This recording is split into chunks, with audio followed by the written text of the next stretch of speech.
The President of the United States, Donald J. Trump, just gave Vladimir Putin of the Russian Federation a 50-day ultimatum. End the war in Ukraine or face devastating 100% tariffs. Exodia, obliterate. Here's what the Western media won't tell you, though, about Russia's response. They're not panicking at all. In fact, they're laughing. When Trump announced these so called crippling sanctions, Russian stock markets actually jumped 2.7%. Do you know why? Because there was relief. Get this. Okay, I read this just earlier today, but I'm relaying it to you. They thought the tariffs could be as high as 500%. So they laughed, and the stock market in Russia went up. That's so Russian.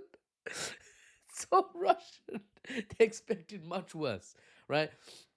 Calm, composure. Not me, the Russian Federation. That's not the reaction of a country, I have to point out, that's fearing economic collapse. And if you look at Western news outlets, they're talking about Trump and they're talking about how his tariffs are going to be crippling on the Russian economy. Oh, so crippling. Yeah, no. Former president of Russia, Dmitry Medvedev, dismissed Trump's threats as nothing more than a, quote, theatrical ultimatum. Oof. Honestly, prestige for the US is really being dragged through the dirt. Everyone is just a laughing stock in so many different circles. Now, I almost feel bad. Couldn't say almost there. All right. Political theater designed for American audiences. That's what Trump's tariff announcement was. It was so serious when he was making the announcement. No, it's not genuine economic warfare. That's the analysis. I'm not taking sides here. Russian officials are calling it what it is: performative politics. Why are they so calm, one may ask? Because Russia and the US guys barely trade anything. They spent America spent the last years during the Russia-Ukraine conflict decoupling from Russia and encouraging or forcing in many ways or bullying its Western European allies or protectorate states or friends and allies, whoever, into also decoupling. Germany struggled hugely. The UK, France, Europe as a whole struggled hugely decoupling from Russia. That's why all these countries are struggling in a sort of quasi-recession setup. Right? Ask anyone in the UK, tell them, are you living it large? Are you enjoying the dream lifestyle? Bruv, what dream lifestyle? You can't get a box of chips for more than, for less than a tenner now, but your wages are stagnating hard. The lifestyle here sucks, mate. Like for the majority of people, right? There's still obviously people asking for G wagons as a mahar, but we can't look at the insane 1% anywhere and say, okay, yeah, life's great. Life's not great. Okay, everyone's struggling.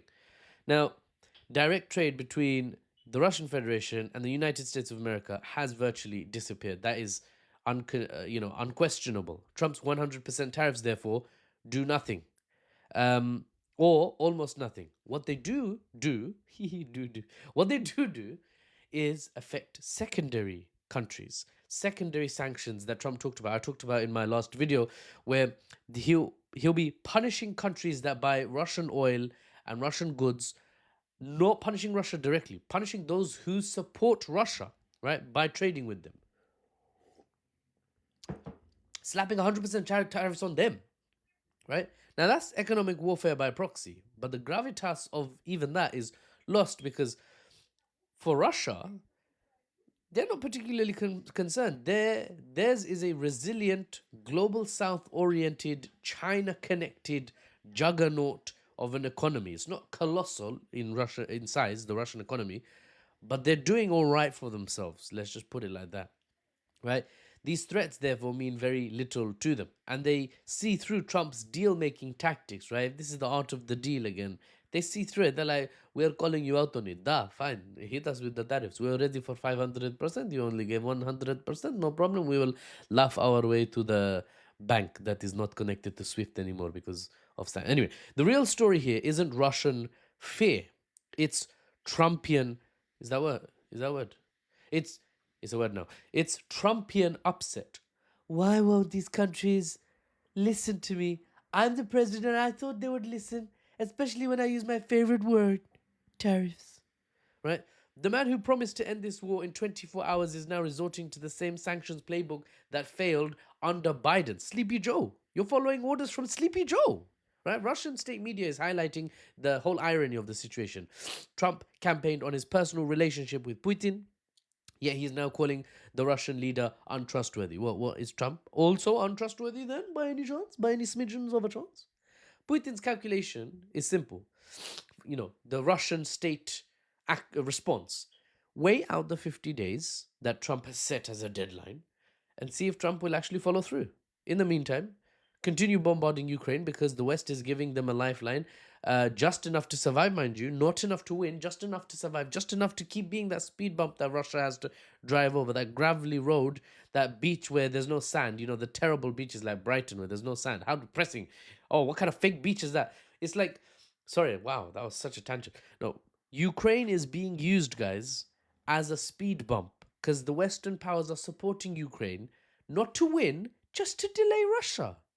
And Ukraine's lapping it up. Zelensky's like, yes, give me all the good stuff. Give me the Patriot missiles that Europe is now paying for. Yes, I'll keep eating them. Bruv, your men are dying. Sue for peace, bruv. Oh, honestly. I say I'm unbiased. Obviously, I used to say in my old videos, I've got two biases. I'm pro-justice and anti-stupid. And that puts me very firmly in the camp of being pro-Ukrainian. But how am I pro-Ukrainian? By being pro-peace.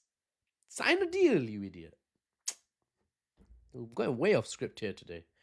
But yeah, geopolitically, analyzing the situation, you see, Ukraine has lost 20% of their territory to the Russian Federation. This is long occupied territory on the DLZK front, the southern oblasts of Ukraine. Oblast meaning another word for province, but in the North Slavic culture. Now, the DLZK, Donetsk, Luhansk, Zaporizhia, Kherson, these oblasts completely under Russian control, or almost completely under Russian control in the case of Zaporizhia and Kherson. Donetsk and Luhansk, pretty much completely. Crimea, completely under Russian control. It's actually been annexed. They pay taxes to the Russian government. Russian government gives them social services. It's completely Russian now, right? The majority are Russian speaking as well. It's not, Ukrainian speaking, even though the two languages are very close as well. But my point is, the geopolitical reality on the ground should dictate how nations act. And the geopolitical reality on the ground in Eastern Europe right now is Russia is this great regional power who can absolutely not be defeated by Ukraine. There is a chance that Ukraine could rally some ally assistance that would allow them to defeat Russia, but no ally is in sight. There's no ally that will give them the support they need to beat Russia. So, what is the aid for? Why? For why? For why are you aiding? For how are you aiding Ukraine? Just by giving them Patriot missiles to do what? Delay the conflict. If you just cut Ukraine off cold turkey, Zelensky potentially would have to snap back to the geopolitical reality on the ground, which is, oh, Russia's absolutely ruffle stomped me. Okay, fine. Let's be balanced. Russia has not achieved everything they wanted during their special military operation. I'm not pro-Russian. They're not sitting in Kiev with the Russian flag flying from, their Kremlin equivalent. No. But they hold 20% of the territory and you can't push them out of there.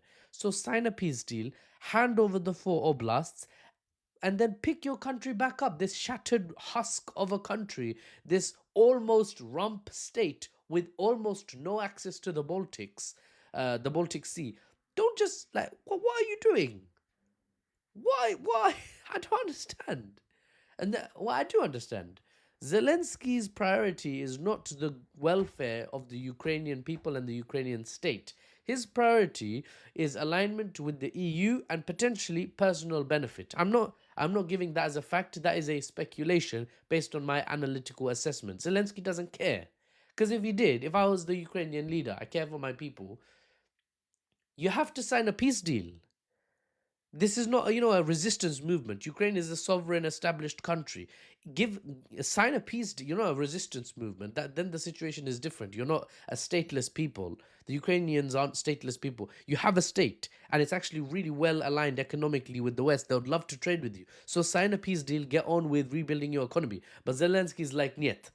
I don't know what actually no is in Ukrainian. Maybe it's niet. Zelensky's like, no. So now we're in the absolute mess that Ukraine and Russia are currently in, for better or worse. I'll see you on the next one.